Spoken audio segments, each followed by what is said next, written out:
This episode of Band Yap is brought to you by McClellan Band Consulting. Chris McClellan offers support for band directors through marching band clinics, marching fundamentals training, concert band clinics, mentorship for directors, program evaluation, percussion section clinics and masterclasses, percussion tuning and head replacement, and T-test workshops.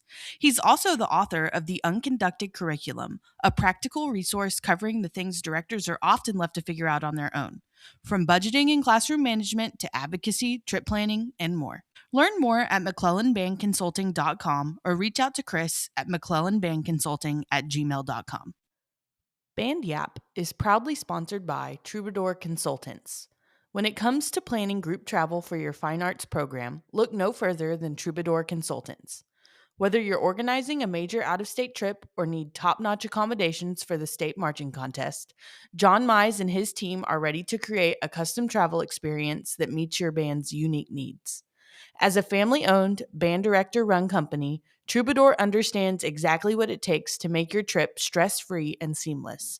Plus, when you book a trip with Troubadour, they will sponsor a $500 college scholarship for a student in your band. Directors who book will also receive a free Mollard baton as a special thank you. Visit troubadourconsultants.com today to start planning your next trip with the experts who truly get it. So understanding what it's going to take, because you might not get the job at a 5A school. You might not get the job at a 6A school. You might end up in West Texas at a 2A school, where there is no private lesson staff. It is you and only you. You are the private lesson staff. You are the secretary. You are the budget manager. You are everything to those kids in those moments.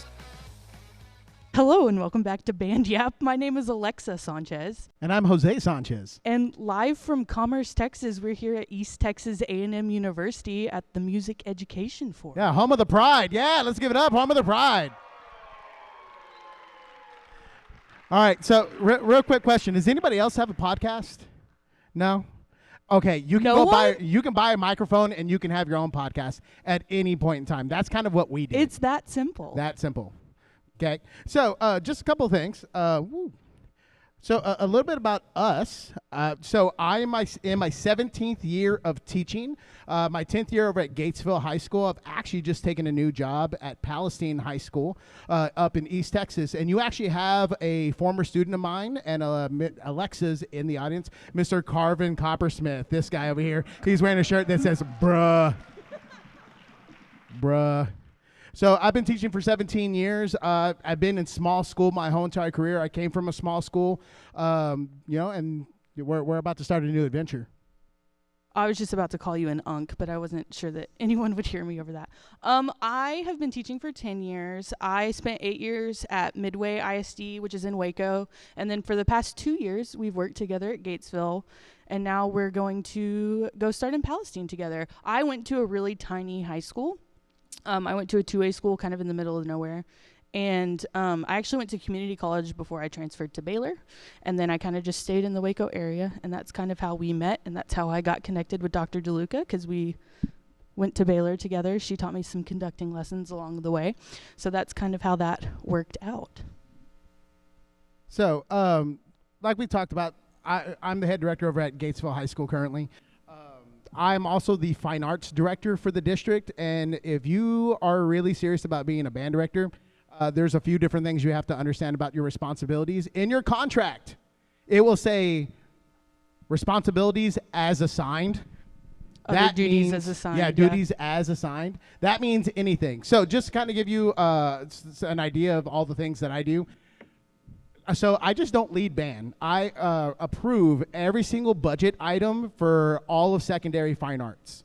So I'm in charge of choir, theater, art, as well as the band program. I'm actually in charge of the district calendar. So we're a 4A school district, and I'm in charge of the whole entire district calendar. I put everything on calendars. I pass things out to anybody in the district. I'm also in charge of the auditorium schedule, and then I'm on every single committee possible. And as you get into your career, you're going to kind of want to figure some of that stuff out because as instrumentalists, I can tell you, one of my first years of teaching, we had homecoming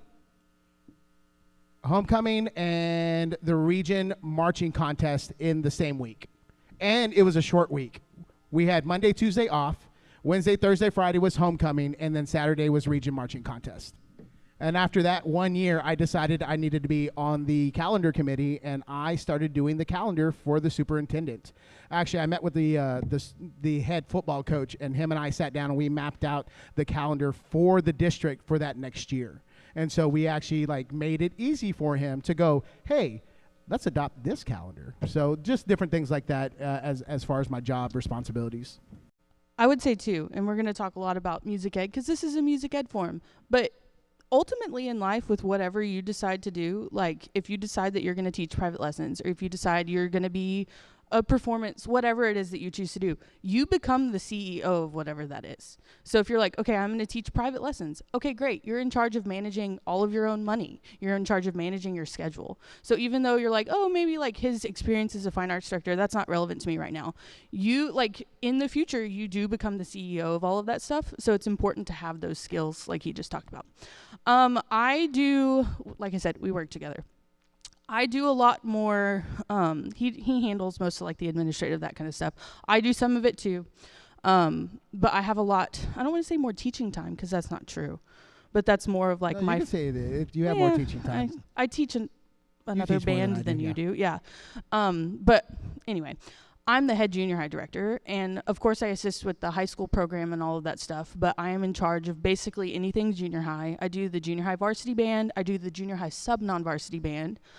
And then we teach beginners. We all teach beginners. I do a lot of our management of like our website and like our graphic design type stuff. I do a lot of the written stuff that we promote and send out for the district or for our program. What else do I do? You take care of our children. Oh yeah, that's a big thing too. I take care of our children. We have 3 children. We have 5-year-old twins, and then we have an 18-month-old baby. And yes, Dr. DeLuca and I both have twins. Fun fact. There's 4 people, I think. 4? There's 4 of us that were in the Baylor percussion studio at the exact same time, and we have 4 sets of boy-girl twins. So, yeah, there's a lot of twins there. The School of Music is radioactive over at Baylor University. So, okay, so let's go ahead and talk about this real quick. So, how many of you, go ahead and raise your hand, at some point in time intend on having a family? Okay, cool. I'm going to give you some advice right off the bat. Make sure your spouse understands the responsibility of your job. And really, really be clear in those expectations, because some people and some professions are very used to being clocked out at 5 o'clock. This profession is not that. You know, this is a profession of passion. I'm pretty sure none of us got into it going, I'm going to make a lot of money. Said no musician ever. Okay. But just kind of give you a kind of a landscape. So we live 30 miles outside of where we teach. So therefore we start band rehearsals at 7:15 a.m. Currently, you guys probably have classes at 10 a.m. And some of you sleep through those rehearsals or those classes. Some of you sleep through rehearsals that start at like 1, 2, 3, or 4 o'clock. All those kind of things. If you have an 8 a.m. class, you sleep through those. 7:15 rolls around pretty quickly. I'm leaving my house about 6:15 a.m. on a normal basis. And I leave the band hall normally at 6 p.m. So when you start thinking about like, don't ever do the math with your salary and the number of hours you work. That will make you real sad. Okay? Go work at Buc-ee's if you want to make some money that way. Okay? He's already applied. We talked about that earlier. So, just understanding some of those types of things and like family dynamics, because that is an important thing. And it's very interesting for us since we work together. I'm technically the head director. I know who the boss is. It's her. But understanding It's like not a secret. It's okay. yeah, that's very, very much not a secret. But understanding those types of like relationships and like being transparent with whoever you're with in that at that time frame is super, super important. And I'm saying that from an aspect of like been doing this for 17 years and seeing the landscape of people I either graduated with or people who are going like past the point of our profession who are no longer married or no longer in the profession. Like that is a real thing. And I can tell you probably Dr. DeLuca can voice that as well, how many of her classmates and the people she graduated with who are no longer band directors or involved in music education or no longer in a marriage. And so understanding how you develop those relationships and understand how you are transparent in those work-life balance. I am a workaholic. Well, I will say too, we have several friends that have, like, he's unique. We're just going to ignore him for a second and come back to this. But like we have several friends that they like leave the band hall like 4:35 and they go home to their family. And even with that sort of balance, that's great. If that is what you're going to do, that's great. There is still a level of commitment outside of that just like whoever you end up with, they just kind of need to be aware of that. Like if you want a spouse that comes to every performance, you probably need to vocalize that with them. And I don't know how we got on the topic of marriage here, but I don't know. Just good advice for you to take along into your next journey. We're kind of married, so I think that's important to talk anyway, about. He is built different. Saying that like as his spouse and as somebody that works with him, he's built different than a lot of people that are in this profession, in any profession. And that's okay. But I understand that and I recognize that. And over the years, that's taken us, I guess, some, like, I don't know. Well, there's been conversation. We've had to talk about it and kind of figure it out because we've been married for 10 years. But 10. We've been 10. married for 10 We've been married for 10 years. And that's just kind of like taken a lot of time to figure out for me, not to understand that, but just to like really understand how he works, but how I can also support him. And he just does not have like an off switch. Like he is constantly doing something. Like we were talking about this earlier with Dr. DeLuca, but he will be on his phone, and if he gets a work email, he's like in the work email instead of in the conversation. That's why the phone's face down right now. Because he already got a phone call that I got a phone call and I looked down and she like it. Automatically did that just because I am like we do special awards at the end of the year for our kids, and now we're doing it with staff, and I got the award for most likely to stop mid-sentence to check an email or respond to a text message. And you know what? That would drive some people nuts to the point where they're like, I don't want to be married to you anymore if that's what you're. And I totally understand that. However, I don't feel that way, and I'm okay with it. And does it take some give and take in our life? Yes. Is there some like push and pull sometimes? Yes. Is he also very successful as both a family member and as a band director? Yes. And so I think it just takes kind of discovering yourself, and like if that is the journey that you choose, like you're going to have a family, you're going to have a spouse, like figuring that out as well. So I think that's what led you to this. Yeah. What's our next one? Why music education? Why music education? Yeah. Well, because you just talked about a lot of reasons why it's hard. It is hard. It is hard. Like here's the thing. I am very much on the nose of like I'm going to tell you exactly what I think when I think it, which is a pro and a con to like who I am. Like, and I am fully aware of that. And if you want to know more about that, ask that guy right there. Okay?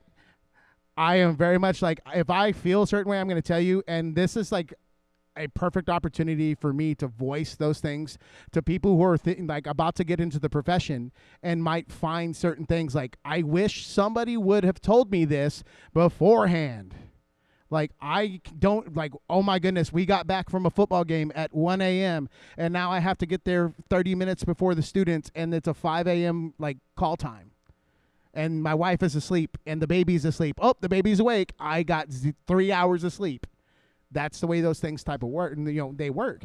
And like for us, a big struggle, and like I said, I'm really getting into it. A big struggle and like recognizing some of my failures as a work-life balance. Our youngest son was born on area marching contest day. Yeah, as perfect timing. Yeah, right? so all of you, he's gonna be a percussionist one day. I swear. So which is like really, really important for the band world, okay? And you guys know that. And as a dad, the birth of my son is kind of an important thing. And I failed as a dad at some point in time in that venture, and I've talked about this like in very numerous extents, because I almost went to contest. And I sat down on that Friday at our run-through rehearsal, and I believe Carvin was still in that band, and I legitimately cried in front of my band. And I said, guys, I love you guys, but I need to go be with my wife. And like they understood it, understanding the community that we have, because I had a former assistant that was working down in Brownsville at the time, and now he's over at Harlingen South. He hopped on a plane on Thursday and flew up to Waco in order to help take care of the band. And that's the community that we kind of build and the culture that we want. Talk about real friends, right? He anticipated the problem, was there, and then handled the problem beautifully. Yeah, So. and I'm going to tell you, if you know anything about blood pressure, and like Alexa here was trying not to go into the hospital. That's not true. I was not no. trying. Yes, you were trying to We've wait. had this argument on the podcast before, so anyone who listens to it is going to be like, oh my gosh, this again? Yes. Well, we have an audience now. Or blood pressure again? Yeah, well, yeah. So she was trying to not go to the doctor to have, the procedure to have the baby out. And so, yes. But she was like, can I at least get my hair done? That was a legitimate, statement. I got my hair cut the day my kid was born. So. And so when we went into the hospital, her blood pressure was 176 over 101. So the nurses thought I was crazy because we had the baby at what time? 5:31. 5:31. Prelim results came out at 6 o'clock. Competition suite. Yeah. Refreshing the page. Yeah. So here I am like, yes! And everyone's like, the baby's okay. I'm like, I know. I'm talking about marching contest. The band did great. That's the whole thing. They made state marching contest. They finished third in finals. It was a great time. But I almost failed as a dad at that point in time. So understanding where that line's going to be with you, your spouse, whoever you're involved in, please put those out, because the last thing you want to do is either be out of the profession or divorced. Well, the other thing with that too is family is important, friends are important, that kind of thing. And I think we're going to talk a little bit about burnout and that kind of thing later. But if you don't have that support system, it will contribute to that. So just kind of figuring those things out, which is still, we haven't answered the why music education. Well, so it brings up the why music education. Because we love everything we do. What other profession goes into a situation where we just get to do what we want? I mean, really love to do. I mean, we and I'm going to speak as a teacher. We are spoiled.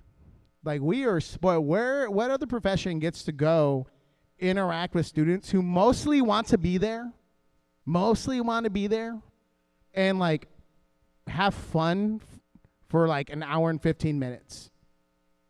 What other profession gets to do that? Coaches go to be coaches. They're coaches primary, and then they have to teach history. How many of you had a history teacher for, a coach history teacher? Uh-huh. Yeah. We know exactly what they're doing. Okay? Their primary focus is coaching. They just have to do coaching, teaching history along the way. Us, we get to go teach band and teach music, and then sometimes we have to sit in a room and administer a test. Or sit outside the bathroom and let one kid go in at a time. So, I mean, why music education? That's why. And I'll tell you, I come from a little bit of a different story than a lot of people. I'm one of 13 children. I have a large Hispanic family. If you didn't know, Roman Catholic. Okay. So my youngest sibling's currently a freshman in high school. All right. Yes. Daddy. No, get away. All right. That's already taken care of. Okay. So I grew up extremely poor. For me, music education and music was my escape. I remember I've told stories that when I was growing up, we didn't have electricity the same way other people did. And don't mind you, I grew up in the 90s. Okay, I'm not growing up in the 70s. I'm 40 years old. I said already. You don't have to keep explaining. So I remember boiling water on top of our propane stove in order to have hot water to take baths. Like, that's the way it worked. And I grew up in South Texas. We didn't have an AC unit.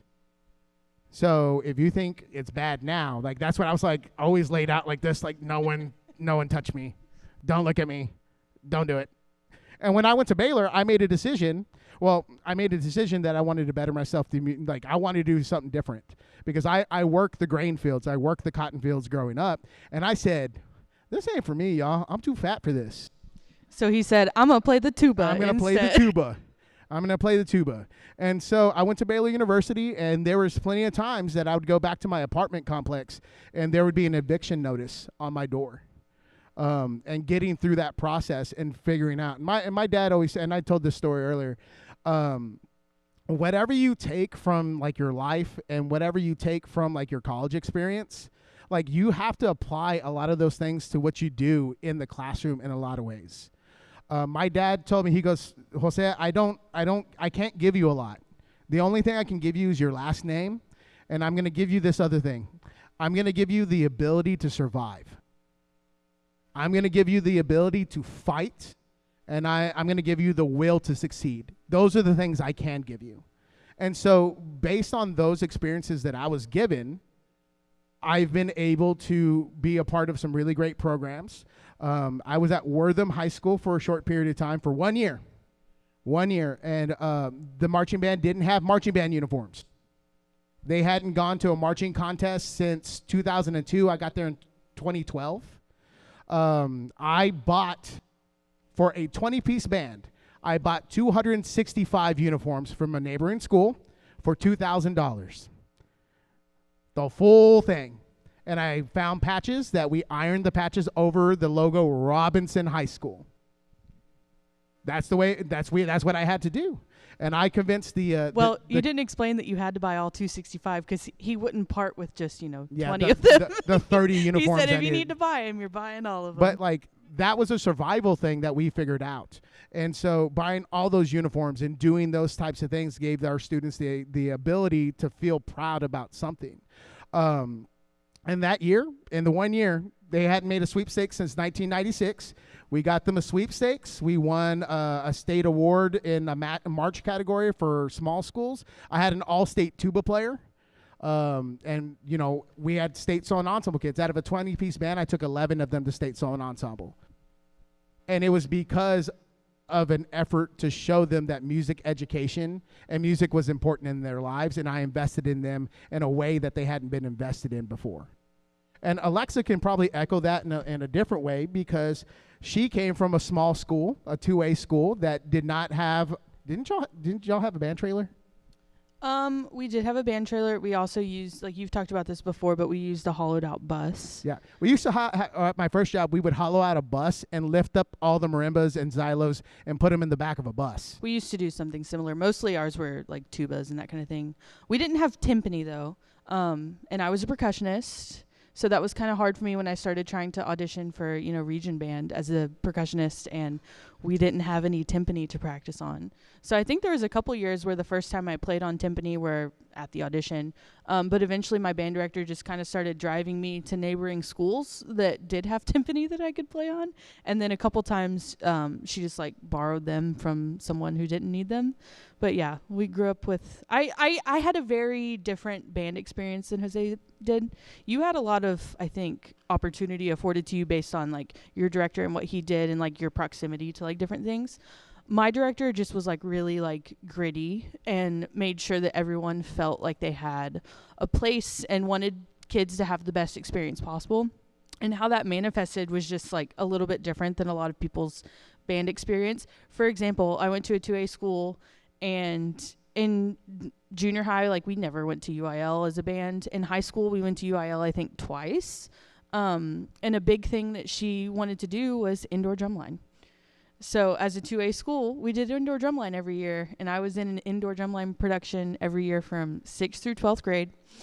We competed in the TCGC circuit, and that was just how my experience manifested, which is great because I'm a percussionist and I had a really great time doing that. And she just knew that kids latched onto that, and that's how she got them to stay into the program. Now, I didn't really understand the UIL experience in its full extent because I had only gone a couple of times by the time I went to college. So that's just like a little bit different than where you grew up, but you took like private lessons from time to time and like that kind of thing. I never really did that. Unless it was my director kind of creating that opportunity for me. I didn't have a private lesson teacher. If I did have a private lesson with someone, it's because she reached out to them and said, hey, I have this student that's like playing their solo before state solo and ensemble. Can you listen to them? And that would happen like maybe like once a year. But I didn't experience a lot of like great musical things until I went to college. And once I figured it out, I was like, oh, like there's a lot of things I haven't done and a lot of great things that I did get to do, and just kind of navigating through that a little bit differently than some other people have. So let me ask you this question. The people in the audience, not you, Alexa. Raise your hand if you went to a 6A school. Okay, raise your hand if you went to a 5A school. 4A, 3A, 2A, 1A. Okay, so I want you to do that one more. We're going to do that one more time, and I want you to take a look around the room real quick so you can analyze, and then start thinking about the opportunities. And this is a fantastic video. Have you ever seen that? There's a video about these set of people that are about to have a race, and they say, hey, take one step forward if you have both parents at home. Take one step forward if you, don't have to worry about the electricity bill. Take one step forward if you don't have a job, like those types of things. So once again, raise your hand if you went to a 6A. Raise your hand if you went to a 5A. Raise your hand if you went to a 4A.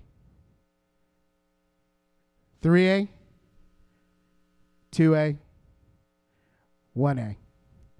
Okay, did y'all notice how the number got smaller and smaller and smaller? Here's another one fun fact. Raise your hand if you took private lessons before you got into college. Raise your hand if you did not take lessons before you got into college. People raising your hand, okay?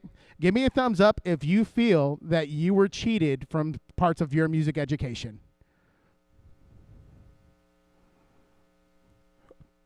Okay.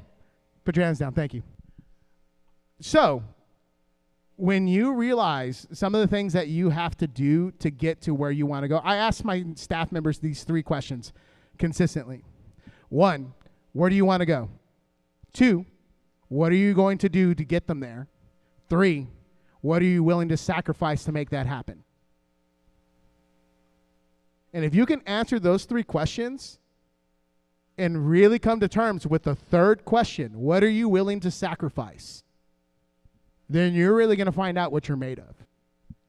I took private lessons when I was in high school. And the only reason I did that is because I somehow stumbled into making the all-state band as a sophomore with no private lessons. And then when I started taking private lessons, I had to drive 45 minutes into Corpus Christi to take them. So understanding like what it's going to take, because you might not get the job at a 5A school. You might not get the job at a 6A school. You might end up in West Texas at a 2A school where there is no private lesson staff. It is you and only you. You are the private lesson staff. You are the secretary. You are the budget manager. You are everything to those kids in those moments. That is an experience that a lot of other people take for granted in the larger schools, that I can tell you that like, oh, I went to Baylor University. Let me tell you, people at Baylor University are not this shade of brown. Okay? And like culturally, I had to learn things a little bit differently. Okay? I grew up like in what we call the barrio. Okay? Puro Mexicano. My grandmother lived in the same yard as I did. My cousin lived across the street. My other cousin lived down the street. My tío that lived in the cuartito in the back. Okay? All right? That's the way that worked. Like it was just a different experience. So like understanding culturally like how things are. Like so for me, if you're from the Hispanic culture and the heritage, okay, when you have a conversation with someone, This is true. This is how close that I would talk to people. And some of the Hispanic people in the audience are like, what? He knows. He's one of us. Oh, sorry. Here we go. So that's the way it is. Okay? And so going to Baylor, I had to figure out, hey, people don't like me that close to them. Okay? That's part of it. I remember my first time my mother showed up to a Baylor event. And all my best friends were there, and she started giving them kisses on the cheeks. And they were like, oh, my God, Jose, is your mom into me? I'm like, no. Gross. Stop. No. Also, you're ugly. You're ugly. My mom too hot for you. Get out of here. Okay? But that's just like some of the things that you have to understand is like sometimes you have to figure out the culture of where you're working. Like, that's just the way it works. I make this joke all the time because, being from predominantly Hispanic culture, and people go like, oh, you want to grab a breakfast taco? I'm like, first of all, they're just tacos. Okay? First of all, there's no breakfast tacos. They're just tacos. And then like, oh, we're going to grab some Mexican food. I'm like, second of all, it's just food. Just food. That where I come from, it's just food. Okay? But like understanding some of those different types of things. Which brings us to our next thing. What are some mistakes that you have made? I can tell you a mistake that I have seen today. Me? No. Hold on. Oh. I already know what's happening. I already know what he's doing. Pitter patter, pitter patter.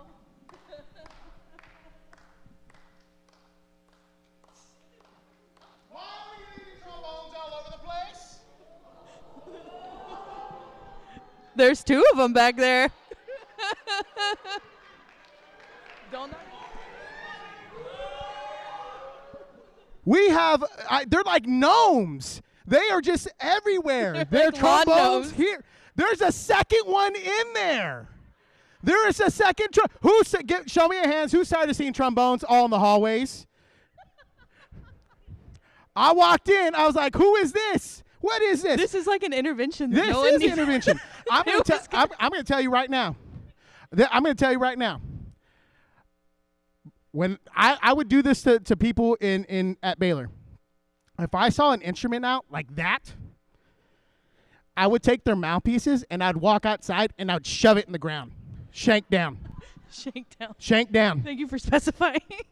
So therefore, it would happen so often that I did this a lot in like during marching band, that there would be like a cotton row of mouthpieces all the way down. Well, you grew up on a farm, so Yes, you knew I was very used to it. But that's what I would do, and they'd be like, Jose's been here. I'm like, yes, I have been. Take care of your instrument, please. What is this? It looks like a Shires, but I'm not sure. Oh, Eastman. For shame. There's just like, I'm going to grab the second one.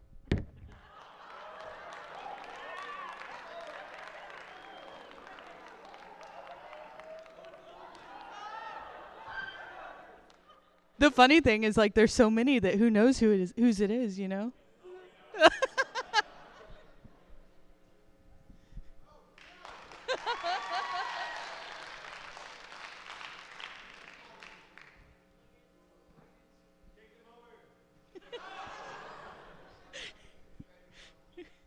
I did something to that mouthpiece you don't want to know. We're never going to get invited Make sure back. you smell it first. There's a mistake for you. Don't leave your instruments out and about. I will find them. Okay, all my failures. I will give you a good story. First and foremost, be sure when you get into the profession, you check your roll and then you check your roll again. Oh, that is real. That is a real thing. I've never left a student, but I know band directors who have. Plenty of people who. Now, my most notorious mishap has been on a Disney trip. Oh, automatically everyone's like, "Oh no!" So Not the mouse. So I'm the head director. So not the mouse. not the mouse. So I'm the head director, so I'm in charge of all things trip-wise, you know. So we went to a festival in Orlando, and all my belongings, all the things that were pertinent to the trip, were in my backpack. And we were at a local high school, and we performed. We do all that kind of stuff. We get back on the buses. We go to Universal Studios. We get off. We pull in. I go, where are the tickets?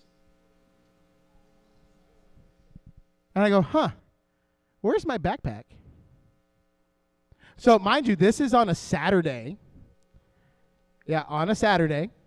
After school has ended.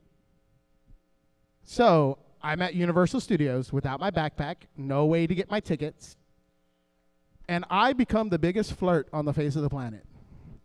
I have to go to will call because all my digital stuff is like somewhere else. And I go to the window, will call, and I go, "Hey,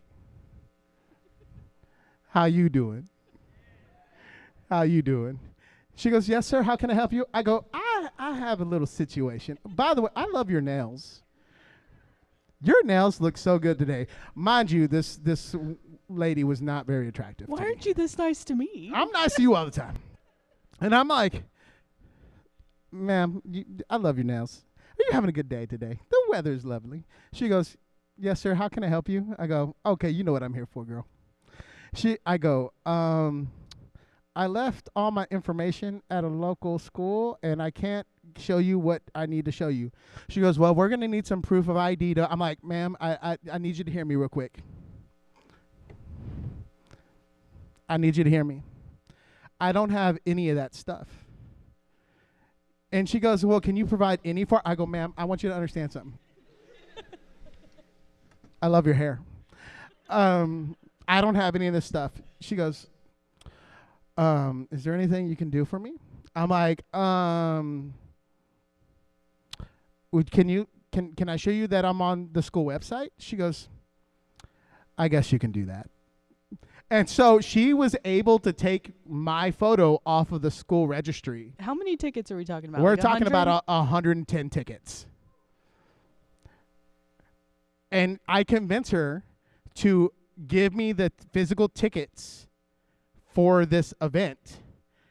And so I get all my stuff out, get the kids into the park, and now I'm tasked to try and find a way into this school because my laptop, my driver's license, my wallet, all the rest of my car keys, everything I own is in this backpack. And so I have to get a band booster to take me back to this high school, which is 25 minutes away, and then I have to find a way into the school. Okay? This is post-COVID. This is a whole bunch of that kind of stuff. So, a large Hispanic fellow, like, looking into a school on a Saturday is generally a sense of concern for some people. Okay? So, luckily, it was also an SAT testing day. So, the door just magically opens, and I'm going like, "Thank you so much." And so I dart in, and I find a coach who happens to be doing Saturday drills, and he lets me into the band hall. I get my backpack, and I find my way back to Universal Studios without anyone ever realizing there was an issue. Keep up with your stuff. Well, you look at me like I have an equally interesting story, and I don't. That one's pretty bad. That is pretty bad. We were talking about this earlier, like mistakes that we've made. I've made a ton of mistakes. It makes it so hard to pick which ones to like share. A couple of like practical ones, I guess. One time I got pulled over in a school vehicle. Don't do that. You will probably have to drive a school vehicle at some point in time. Don't get pulled over in one. What else have I done? Just like a word of caution. If you ever feel like there's something that's like really important to you, either do it yourself or make sure that you have like a backup plan if it, doesn't turn out right. Now, the reason I bring that up, last year, we go to UIL really early. We go like the first week of March, which is fine. I like doing that actually. So we go to UIL. I change programs completely. Like, work on this new piece of music. It's like a lot more challenging. It's like interesting for the kids. They like to play it, all that stuff. Learn a whole new program. We go to a festival. I wanted to get some good recordings for OPS, which if you don't know what OPS is, it's something that ATSSB does, which if you don't know what ATSSB is the Association of Texas Small School Bands. And OPS is the Outstanding Performance Series. So what that is like you can submit recordings for like a concert classification and a march classification. And then it's kind of just like they get ranked, and like the OPS winners, they're just like, it's on Spotify. It's really cool, like for the kids to like tell them that, you know, like we want OPS, that kind of thing. Anyway, all that to say, I like the kids were like playing phenomenally on this piece, like really wanted to showcase it, that kind of thing. We go to a festival, right? In the packet, it's like, yeah, it's audio recorded, great, cool. We leave the festival, and I was like, okay, great. When are we gonna get our recordings? And like, there's a deadline for the contest, whatever. And we still don't get our recordings, and so I emailed the guy, and he's like, yeah, we're working on it. And I'm like, cool, just need those kind of soon. And then I was like, hey, I still haven't gotten them. And it turns into like, he has to talk to the guy, I have to talk to the guy. It comes out, they don't have the recordings. They lost them. They lost my recordings. So the whole reason I bring this up, I should have recorded it myself.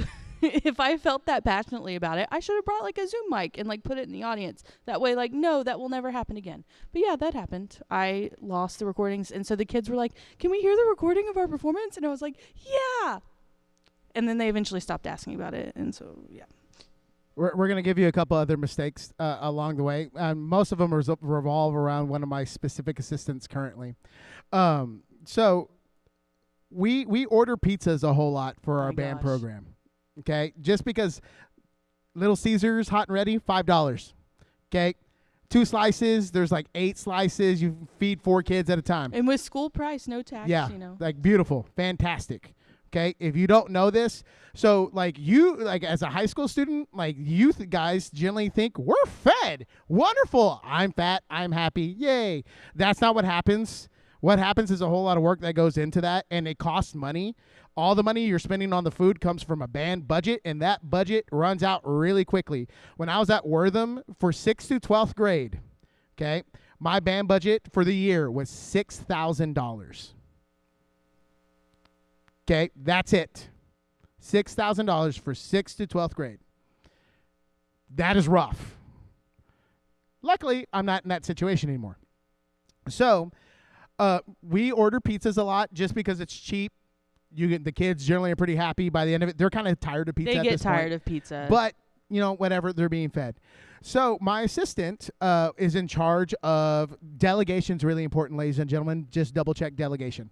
So she's in charge of ordering pizzas. She orders the pizzas. I don't think there's an issue. We're at a football game, and then she gets a phone call. It was like a really stressful week too, because there was like one of our other staff members was like gone, and like it was just like a whole thing. But so she gets a phone call from one of our band boosters who was gracious enough to go get the pizza, and she's like, "Hey, I'm at Little Caesars. They're still bringing pizza out. Like, this really seems like a lot of pizza." And she was like, "Huh, okay, that's weird." And did she go back and look at the order? Or No, she didn't. Okay. Anyway, she shows up. It's 120 pizzas. We have 105 kids in band. That's more pizza than kids. We destroyed the concession stand at that game that day. Yeah. There was little kids from our visit, and this is a visiting, like we were the visitors. There was no one at the. There was little kids with like boxes of pizza, like multiple. We became Oprah. You get a pizza. You get a pizza. We were handing out pizzas to the cheerleaders, to people underneath the stands, yeah. with a homeless guy on the corner. Here you go. Go with the Lord. You know what's funny though is some of our 6th graders this year, they're like, I remember that night that you gave me pizza, and so like I signed up for band because there was pizza that one time, and you guys gave me a whole box of it. So recruiting tool. But it was an egregious, like disgusting amount of pizzas. Like when I'm talking about like imagine 120 pizzas. Like, is there about 120 people in there? Somewhere around there, maybe something like that. Imagine if all of you had one box of pizza right now. Yeah, like hey, we're bringing in Johanna with the pizzas. No, we're not doing that. She's not here. So like just like some of those things, like double checking those, because like she got really upset because she thought she had destroyed the budget. I'm like, girl, they're $5 a pizza. It is okay. I'm pretty sure that pizza crust has rubber in it. This is like adjacent to Subway. She thought she had destroyed the budget. It was like the second or third football game of the season. So we had a long way to go after that. Yeah. And if you want to see a picture of that, we do have a picture somewhere of that if you would like to see. I think it's on our Instagram. Yeah, but I think it's about 100, maybe 50. Like this poor lady came up in a gator and the pizzas were taller than she was. she was like, do you guys need help with all these pizzas? So she loaded it all onto the gator and was driving it around. It was absolutely ridiculous. And, and I feel bad. I'm going to talk about this too. Acknowledge when you do make mistakes and things go wrong, because it's so much easier for people to forgive you in those instances and be upfront about like, hey, I made a mistake. I'm sorry. Like for me, when I was teaching at Robinson High School in outside of Waco, we didn't do concerts there on campus because they didn't have an auditorium. They had a cafetorium. I taught somewhere that had a cafegimatorium, a cafeteria, a gym, and an auditorium. We call that a multi-purpose use space. It's like, this pizza smells like athlete's foot. Great. There's basketballs over there while I'm eating my hamburger. And listening to like a band rehearsal. So like those types of things happen. But we would have to travel to Baylor to do our concerts. And I was in charge of pulling the trailer at that point in time. Well, me being in a rush to get things over there, I forgot to latch the trailer. So here I am going down a major highway, and the back of the trailer opens up. And so luckily, I didn't lose any instruments, but I was real close, which brings me to my next story. So near in Gatesville, America, there is like one crosswalk with the one button that goes wait. It goes like across the street from the school to the Boys and Girls Club. So it's like the crosswalk that's like the most important one in town, because that's where kids go after school. And my assistant, our coworker, good friend of ours, we love her, is taking our 26-foot gooseneck. It's a gooseneck, yeah. Our gooseneck, and there's a whole lot of iterations of this story. It was raining. The bus cut her off. Yep. Murphy's Law. But she apparently takes the curb a little too close, and she knocks down a full crosswalk electrical post with our gooseneck. She didn't realize she did it. And so we got a phone call from a former band parent go like, hey, I think your band trailer just took out the crosswalk over here. And so we have like a in memoriam. We're going to, when we leave Gatesville, we're going to put up a sign that says, the Johanna Reynolds Memorial Crosswalk.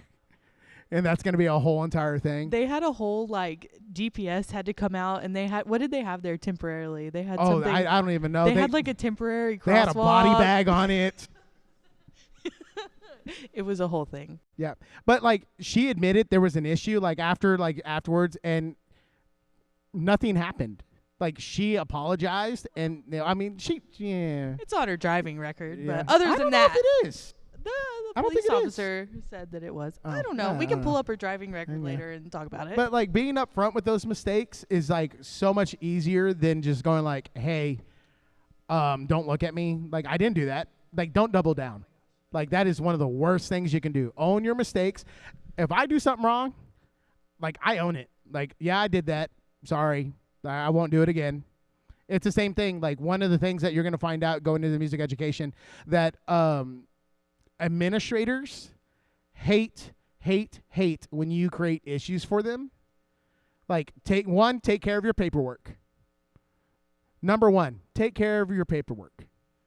That will save you years of agony, because I can tell you there is somebody I've worked with beforehand, and this is a true story, who upset a principal, and the first thing the principal did after being upset was that the principal went to that teacher's budget folder and started cutting their budget down. So the money that was going to go to that program was reduced because that one teacher caused issues for that principal. Now, is that a kid problem or is that an adult problem? That's an adult problem. You, as a music educator or a steward of your program, and it's a public service. And if you approach it from a public service aspect, your life will be so much easier. Like 100%. Oh, look, what advice would I give young musicians? Oh, my goodness. My mistakes just aren't as interesting as Jose's, and he's a much better storyteller, if you can't tell, than I am. But you will make mistakes, and it's important that you I think own them. I think the reason for that is because I was a much worse kid than you. Well, yeah. Also, like, owning your mistakes too, eventually you will have like a 7th grader and you will see them do something and you'll be like, do not do that again. And they'll be like, what? I didn't do anything. And then you'll remember this and you'll be like, oh yeah, that lady that one night said that. Don't be that person when you are an adult either. Like, if you do mess up, like he just said, own up to it. Don't be the person who's like, I didn't do that. It wasn't me. And like it was him. The reason why we have rules and procedures is the first and foremost is because of safety, and then secondly is for efficiency. And I'm going to tell you another little quick story. I talked to a really, really good band director who's retired, and he had a rule in his band was no student is allowed to bring any citrus fruit on any band trip. Some of you went, huh, and I saw a couple of you go, uh-huh. And the reason for that, he goes, the reason why we don't do that, and he said, ask me at the end of your senior year, and I'll tell you the reason why. And so people started asking him at the end of their senior year. Well, because there's a little thing called a syringe, and there's a little bottle called alcohol. And so take the syringe, fill it up, needle the orange. Now you have a screwdriver. He really had to live some life to learn that one, yeah. Huh? And he goes, and now I gave you another fear factor. Like, oh, my God, I'm going to have to worry about that? Yes. And they would ask him, like, sir, how do you know about that? He goes, don't worry about it, children. Think about whatever you might have done or know about somebody else in the education field of go like, huh, I know how they were as a kid. Maybe I need to have some rules. Maybe I need to start doing these things because kids are kids. If there's a will, there's a way. If there's an orange available, possibly a good time for them or a bad time, depending on how much they have. Because nobody in here has done anything like that ever. Some of them are like being as still as possible because the directors are standing here. And they're like, keep an eye out. Don't make eye contact. So those are some of the things that I think the biggest advice that we can give you is like, one, be your authentic self. Like there's going to be a point in time where you're going to go like for a job interview. And if you're not authentic, like people know. That's just like factual. They're going to call people. And like this world is too small. Like way too small. How is your fundraiser going this year? If it's anything less than amazing, it's time to talk to Shawn Murphy at FanPledge. No product to sell, nothing to deliver, and guaranteed results. Raise at least 10% more than your current donation-based fundraiser, or it's free. Fun, fast, proven. Call Shawn at 903-948-7348. FanPledge. The champions are already on board. Are you? So I mentioned this earlier, is that I've taken a new position in Palestine, Texas. And how I got there is very interesting because I took a job interview at a different program at Mineola High School. I took an interview there. And so I was there, took the interview. There happened to be another band director who was being kind of a liaison that was sitting there. And afterwards, him and I talked. And then that he talked to someone else, and it became a real interesting situation because the business person at Palestine ISD used to be the principal at Kearns ISD, and he contacted his band director while he was at Kearns, who contacted another band director, who talked to the person who was sitting in on my interview, and then gave me a call. I was nowhere involved in anywhere looking for that job or for my new position. It just so happened that we live in a very small world, in a really, really tight community. Lots of things that you do in your college career and your professional career can come back to you real fast. Like real fast. Actually, we were just talking about how you worked with somebody who was engaged to somebody I currently work with right now. Small world. It's a very small world. So like I've been known to say this. I've gone on an apology tour for a lot of the things that I've done. He has. I've been there. I've seen it. I'm like, because if you can imagine, this has calmed down from the way I used to be in college. And some of you are like, oh. Yeah, he's really toned it down. Yeah, having kids will do that. But like I've calmed down a lot since college, and I've become a little bit less abrasive. Would you agree or disagree? You agree? I'm very much less abrasive, but at some point in time I was. And if I didn't like you, I'd say, I don't like your face. And they'd be like, oh my God. There's 0% chance that you've ever done that to someone. Find them. Find them. But, you know, I've had to apologize a lot of the ways, and it's been a long journey through that process, because who I was at that point in time is no longer who I am now. And, you know, the people that are in that situation, you know, they can make a huge influence on your career path. We just actually did a podcast with a guy by the name of Bruce Faskey. He's the trombone player. He's the trombone professor at the University of Alabama. I'm going to send him a picture of these trombones sitting up here, and then he's going to shame you on his social medias. He's an alumnus of this institution. Yes. So he came here and graduated from here. But he told us a story on the pod when we talked to him. When he went in for a playing gig, one of the people he ruffled their feathers in college was sitting in on the panel. And he was like, hey, I'm going to need to talk to you afterwards so that way I can apologize. But, like, you never know how, like, the world's going to bring you back together. So, like, for us and Dr. DeLuca, like, Alexa and Dr. DeLuca went to college together. She went off and did her master's and her doctorate, and then went to Utah, and now she's back here in Texas. And we're here. We're talking to you guys. We're getting to spend an hour and a half with y'all. That wouldn't have happened in a lot of other places if there wasn't an opportunity or connection. And so, like, some of your classmates who you might not find that you like very much, it takes no talent to be nice.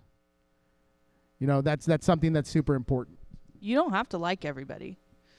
You don't have to get along with everyone, but you do have to figure out how to work with people that you don't like, and how to maybe connect with them later on in a way that is meaningful. Because you know, I don't like everyone I work with all the time. I generally like my staff, generally, but there's sometimes they don't like me and I don't like them. But we work it out and we make things happen, and that's great because they're my family. They're my band family. And so figuring out those different types of things, and, you know, we always strive to make it a point that, like, the kids never knew that we didn't like each other at a certain point in time. Like, oh my goodness, my percussion director, I love him. Yeah, you know, my former percussion director, love him to death. But every single couple weeks, he would ask for rope drums, and I'd be like, wanted a rope drum ensemble. I'm like, he was can you dead serious. please? Because percussionists, when you start getting into this profession, you're gonna find out percussionists find new and interesting ways to buy the dumbest things. Rope drums. Rope drums are not dumb, Jose. They are extremely dumb. They're like, Stop. This triangle beater is not the right timbre for this triangle right here. I need the hammered triangle for the These are all real issues. overtones. I don't like the overtone series on this triangle. It's not German enough. It is not German enough. Okay? You're playing those mallets? Like, stop. You hit the thing. Just hit the thing. Hit it. No, I kid. I'm married to a percussionist. I'm actually very particular about, like, percussion. Like, I will tell you, And if you really want to find out, you can ask Carvin as well. Carvin, you're featured in this podcast a whole lot. Didn't I spend like 20 minutes trying to find symbols for a crash in one of our pieces one time? Same thing with triangles. I did that. I understand it. And then he complains about yeah, but I don't want to meters. spend the money. I don't want to spend the money. You get what you pay for. I'm just saying. You were just complaining about reeds earlier, too. I was complaining about reeds. See? Reeds are expensive. If you have You're never right. heard, And they make a big difference. reed players, have y'all ever heard of wienermusic? It's real. That's where we buy our reeds. I'm not trying to raise bait you when you type in wiener That's where music we buy and our it's reeds, okay? just a bunch of wieners playing music. That's not happening. Okay? Hot dogs, guys. The glizzies. But yeah, Wiener Music. Look it up. Wiener Music. They have great prices on bulk reeds. So It's really where we buy our that's reeds, where we buy okay? our, yeah. Don't worry. The school websites are not, the school technology is not blocking Wiener Music. How many times can we say Wiener Music? Are y'all looking up Wiener Music? Yeah. How do you like them prices? Are the prices better? Yeah, see, I'm not lying to you about Wiener Music. Wiener Music. That's real. All the brass players are like, what is happening with the woodwinds?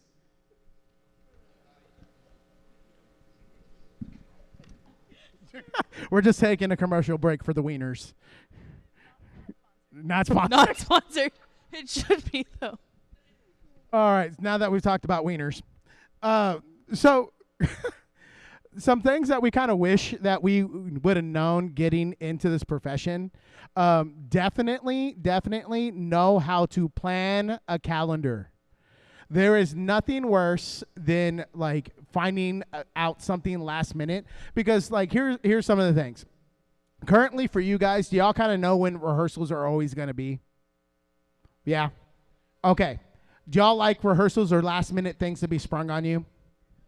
Okay. Do all of you almost have a way or transportation to get here to get to rehearsals? Find a way? Okay. Now imagine trying to do a last minute rehearsal with people who do not have a means to find a ride or drive themselves, and then you multiply that by 105, 115, 120, 150 people, times that by 2 because they have 2 parents, and if they're a split family, they have 4 parents, and now you have 300 to 450 people who are angry with you because you didn't have something on the schedule. You do not want to have those emails, because those emails don't only go to you. Sometimes they skip you completely, and they go straight to your principal. And you have a really great person, they skip over your principal and go straight to the superintendent. And then it becomes a whole nother issue of like, why didn't you do this? Why isn't your schedule out? Why isn't this happening? Why are you not communicating now your problems have become somebody else's problems. And when they become somebody else's problems, that ends up with you in somebody's office getting chewed out. Creating a schedule and sticking to the schedule is something I wish I would have known a lot more before I got into the profession. The other thing I wish I knew more about was understanding how to do a budget and how to really stick to your budget. If you're in this room, your music education, take a finance class. Like, you might not want to, but take a finance class. There's 2 classes, there's a couple classes I always recommend. Take a finance class because you're going to be your own accountant. And number 2, you probably need to take some type of psychology class. Not young developing psychology, like a psychology that's going to deal with like teenagers, because the number of times I've dealt with a boy or a girl in my office having a mental breakdown because he didn't like my earrings, and I'm like, it's okay. And knowing how to navigate that correctly versus like, it's okay. You're not going to be with him in 3 weeks later anyways. Yeah, exactly. Exactly. But that's the way some people will react, and understanding how to navigate that is super important, because the way I feel about things is not the same way she feels about things. And like we have discussions all the time about this. I am not a very I know how to compartmentalize my feelings pretty well. Yeah, I would say so. And so therefore when I get angry or I'm upset about something, I kind of like have an off switch. That's not the way she reacts. I'm somebody, once I get angry, I want to leave the vicinity. Because that's like the cultural side of me. Your fight or flight says flight. Yeah, I do flight now. I used to do fight. And whenever I'd fight, everyone got bloodied. He's never fought me. It's okay. Yeah, not physically. Don't worry. No physical harm. No. But like those are some of the things I had to learn is like, okay, I need to figure this out. So like the way we kind of express our feelings is just a little bit different. It's very different. Yeah. Do you have anything that you wish? I would just say like, and I feel like maybe people your age know this a little bit more, but when you like take a job, you become a public figure. And like that doesn't, like whatever you're doing, if you're a private lesson teacher, if you're a band director, if you're whatever it is, you really do become a public figure. And like you just have to be aware of how your image is like carried throughout the community and that kind of thing. So just like keep that in mind. And that's not always maybe the most like, I don't know, pleasant thing to think about, because you do have to like have just like a certain persona. But people like look and see what you're doing and that kind of thing. So if like they pull up your Instagram page and you're like, I don't know, just like, yeah, I don't like crazy things. Like people will go look for that. Your students will go look for that. There's a photo of me with a mohawk printed out that a student brought to him. Its arrival in the band hall several times. Yeah. So just like be aware of those types of things, because I feel like my professors definitely told us that in college, but it really is like people want to know who you are. Like you spend a lot of time with their kids, like you teach them, like they want to know who you are, and like the kids want to know who you are and connect with you and that kind of thing. But you really do have like a public persona, and so you just need to like realize that and do good things with it and not bad things. And like that's the other thing is like you have two people up here, and you know you have lots of people who have public education experience, and they say things to you and sometimes at you, and it's not because they're just trying to say them at you. It's because they've lived these experiences. So like Dr. DeLuca taught at a really successful 3A school, and so some of the experiences she had is very different. And so understanding those types of things, which really kind of go into like what you want to do for your job, really. Like when you take a job, understanding the community. We've talked a little bit about those situations, but there's just like a lot of components that go into that.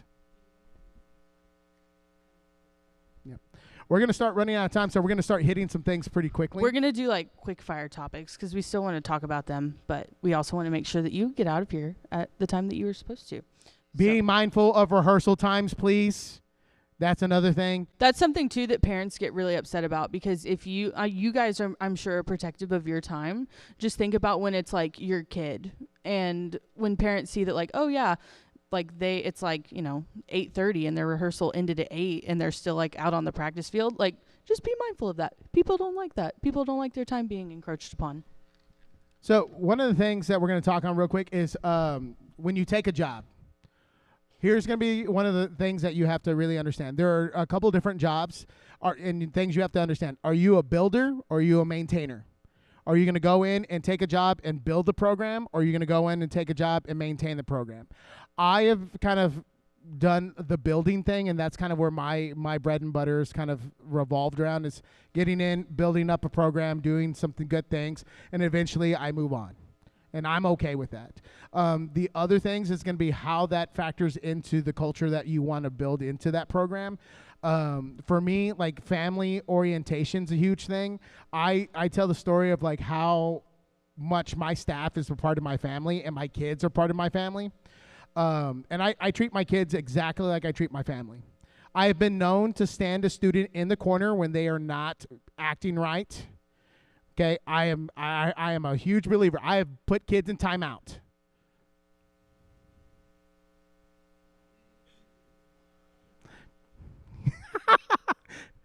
Hi, Carvin. But I have done that before. I'm like, you're acting worse than my own children. Go to timeout. Okay, and that's what it is. And so, and I think once you start doing some of those things and you start building a culture of like, hey, I love you and I'm going to help you along the way, but also I'm going to keep you accountable in those different types of areas is super important. But coming back to like when you pick a job, like builder versus maintainer, what's the support like in that community? Do your research. What have they gotten in UIL before? Okay. What has the rest of the community been successful at? Why is the person before you leaving? Like that kind of thing. And then talk to other band directors in the area. There's a reason why those things are happening. And if you can find a way to get more information about a program, great. Because it might be like, hey, this person just moved on because they're elevating in the profession. Sometimes they're leaving because they're not doing a good job. Sometimes it's like they're leaving because, well, they got arrested. Sometimes they just got a better opportunity. Yeah. So there's lots of factors in just knowing how you go into that position. Things you also need to know is like, what's the budget like? What's the schedule like? Am I going to be able to bring in my own staff? What's the staff like there already? And like build that community that you're kind of looking for. I don't have anything else. You have anything else? No, like I said, quick great. fire. Yeah, great. Okay. The other next thing we're going to talk about is about culture. So the big thing with culture, and I know, did y'all just have leadership auditions and applications? Okay. Here's the thing. The band program, whatever program you're associated with, is going to be a direct reflection of you. If you show up late to rehearsal yourself, guess what everyone else is going to do? You have to model the culture that you want because you can't expect people to do it if you are not doing it yourself. So if you get upset with your students when they don't show up on time, but you were 30 minutes late to rehearsal that morning, that's like a look inward moment. So you really do have to model what you want from your students. And like being like a real clear example in that way. Like something I do for all my rehearsals, I make a lesson plan that is shareable to all students throughout the year. This year I got really into it. I did actually a marching band sequence for every single rehearsal of every single day that we had rehearsal. And it was publicized the day before the rehearsal. And then we would have a meeting with our leadership team to kind of go over the plan and the next approach. And so like that helped build the culture, that helped build an expectation, and just having more drive and investment for the students. Yeah. We're going to skip ahead a little bit. We had a lot of topics prepared to talk to with you guys about.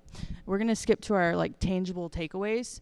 And the way that we built this is that on our podcast, we've talked to like a lot of successful people, like people that are way more successful than us and people that have a lot of expertise in fields that, we don't have. But on this tangible takeaways, I just have some like of our greatest hits and the things that are like really profound that they kind of talked about, or just stuff that we feel that was really important.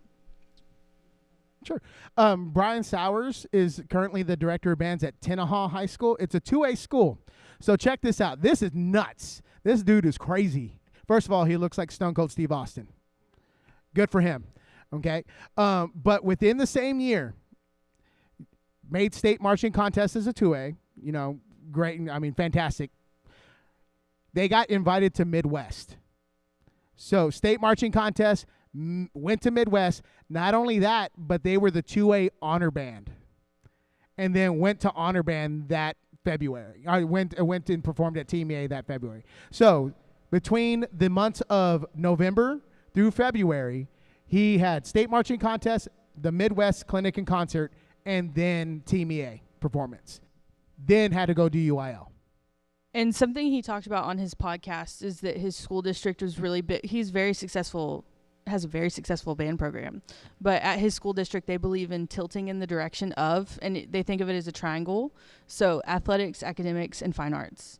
So when it's like, we're in playoff season for whatever sport, like we're focusing on that.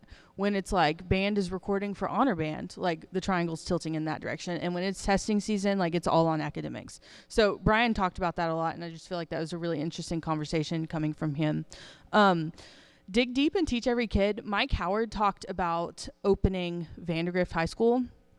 And if you don't know who Mike Howard is, he's now the deputy director of Team EA.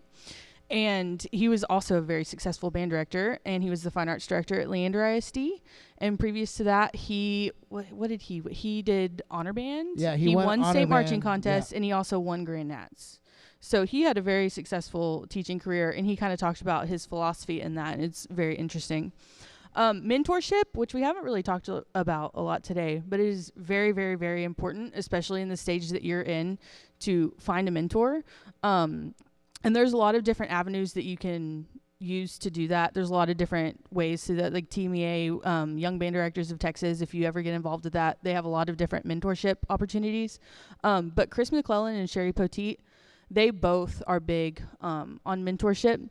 And if you ever like need people to get connected with, that's a great place to start. That is actually one of the most common things, because we asked directors what's some advice you'd give young band directors, and number one overall is finding a mentor.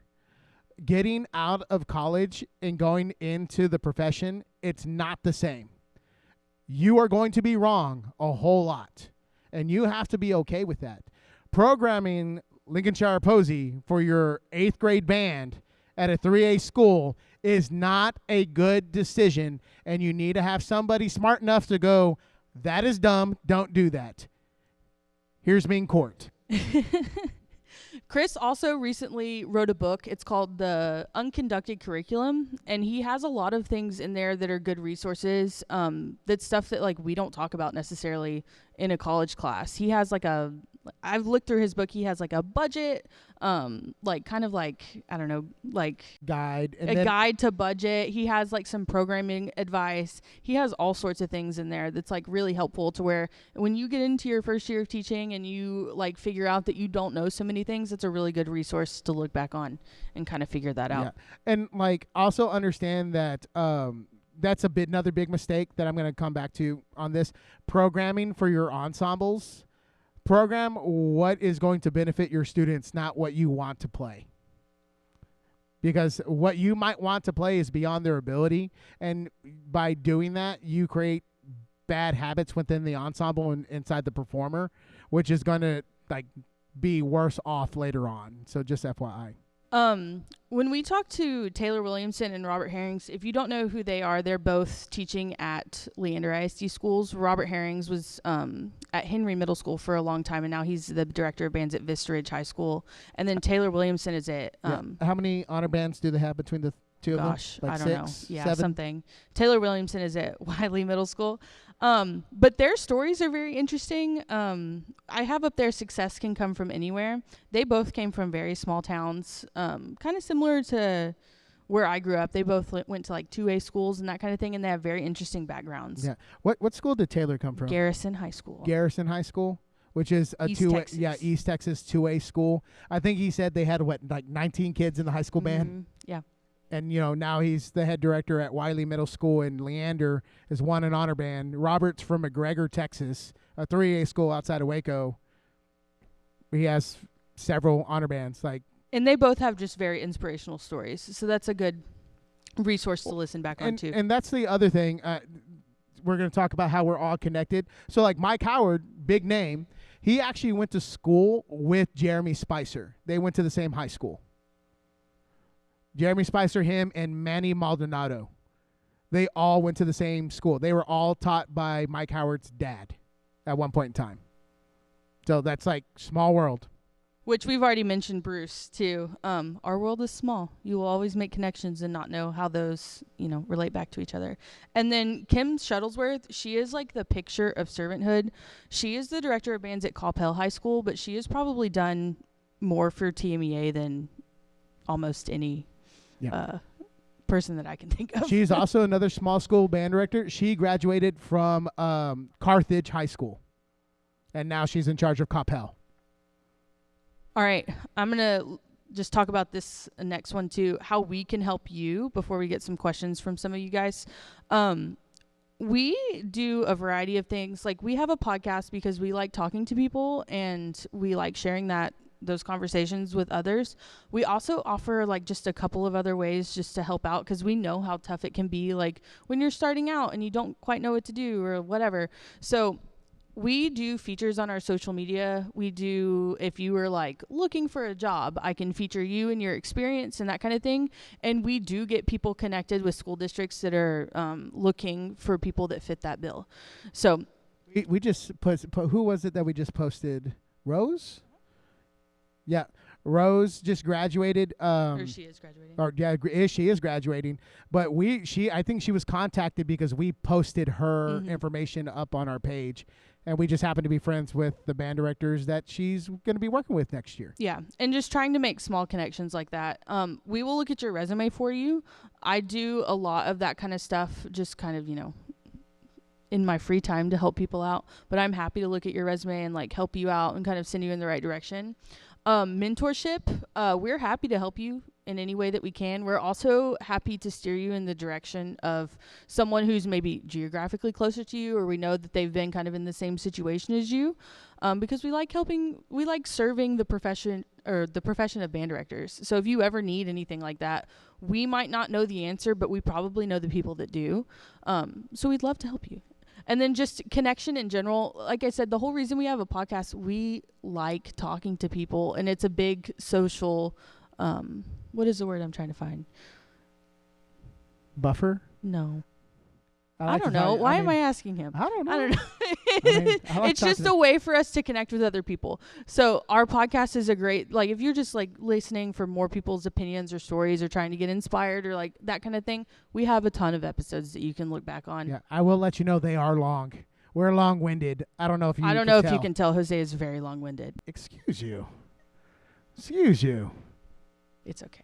Okay, we do have a few minutes for some people that might want to ask those questions. Dr. DeLuca, I think, has a lineup here. Has them prepped.